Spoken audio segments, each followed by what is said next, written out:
এমন সুন্দর অপরাজিতা গাছ করতে হলে প্রথমের দিকে কি খাবার দিতে হবে গাছকে সেই ভিডিও তোমাদেরকে দেখাবো।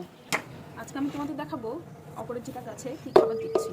এখানে আমি নিয়ে নিয়েছি হাড়গুঁড়ো, শিংকুচি আর হলো নিমখোল আর একটু গোবর সার, সবগুলো ভালো মতো মিক্স করে নিয়েছি আর সামান্য পরিমাণ মাইক্রোরাইজার মিক্স করে নিয়ে, যেহেতু এটা আমি ছোটোই রাখি যার জন্য এর সবগুলো আমি ব্রাঞ্চ কেটে দিই, না হলে এটা তো লতানো গাছ, লতি উঠে যাবে।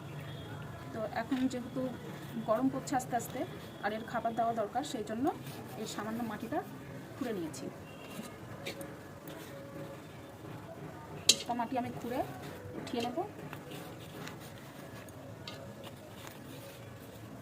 মাইক্রোরাইজারটা এই কারণে দিই, যেই খাবারটা আমি দিচ্ছি সেই খাবারটা যেন গাছটাকে গ্রহণ করাতে সাহায্য করে, যার জন্য মাইক্রোরাইজারটা দিলে খুব ভালো কাজ হয়।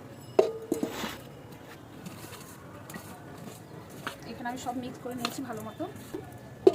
এক মুঠো নিয়ে নিলাম একদম সামান্য পরিমাণ সর্ষের খোল,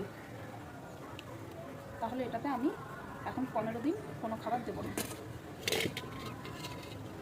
আবার উপর থেকে মাটিটা দিয়ে সুন্দরভাবে ঢেকে দেবো আর এপসম সল্ট জলে তুলে আমি খাবারটি দিয়েছিলাম ফেব্রুয়ারির 26 তারিখে, ঠান্ডার ঠিক শেষের দিকে। আর এখন আমি এপ্রিলের 2 তারিখের আপডেট দেখাচ্ছি। তোমাদের ভিডিওটি কেমন লাগলো অবশ্যই কমেন্ট করে বলো।